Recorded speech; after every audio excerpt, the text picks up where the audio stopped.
The banking giant Silicon Valley Bank, SVB, announced the closure of its banking operations, affecting hundreds of venture capital firms, private equity funds, and startups.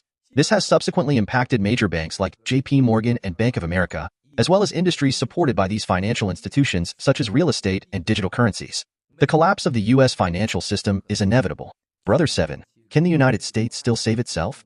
No, it cannot. Every time prior financial crisis, there's a chance to save, but not this time. Every time prior there's a chance to save.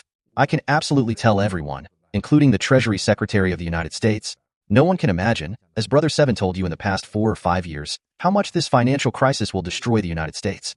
No one knows. I can tell you, since 2016, when the CCP began to fully implement the 3F, the 13579 and the BGY plans, when the CPP obtained the hosting rights for the Beijing Olympics in 2002, and the entire World Trade Organization trade qualification, and then the Western world, after 8964, Tiananmen massacre, started to pin their hopes on the CCP, with complete control of the Chinese people as slaves, turning China into a slave nation, becoming a supplier to the Western world.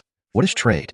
It means giving Asia and China explicitly the role of providing low-priced goods for America. In other words, the rights of the entire trade chain. You are responsible for producing all modernized products for me, and they are all low-end. Europe provides me with high-tech, tourism, and becomes my garden. Africa provides energy and minerals. America provides me with oil and serves as my defense line. When it pinned its hopes on the CCP to be a spokesperson for its production line, enslaving 1.4 billion Chinese people, the United States had already begun to head towards a great disaster. And then, unexpectedly, this wolf cub they raised, the CCP, immediately began in 2000, during the preparations for the Olympics, very clearly telling everyone internally, it's just that when you, the ordinary Chinese people in the country, you don't interact with these people, you have no idea who they are, and you don't care. There will be a war between China and the United States. Why must there be a war between China and the United States?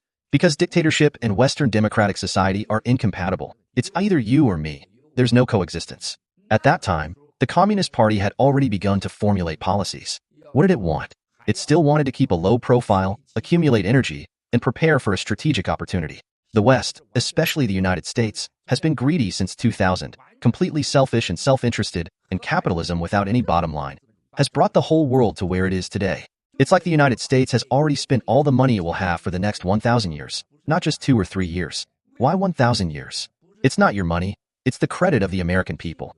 It's the dignity that the American people should have as a great nation in the world. In the Middle East, in Asia, as an empire. It's terrifying how greedy it is. It's terribly ignorant. Of course, it's still a great country.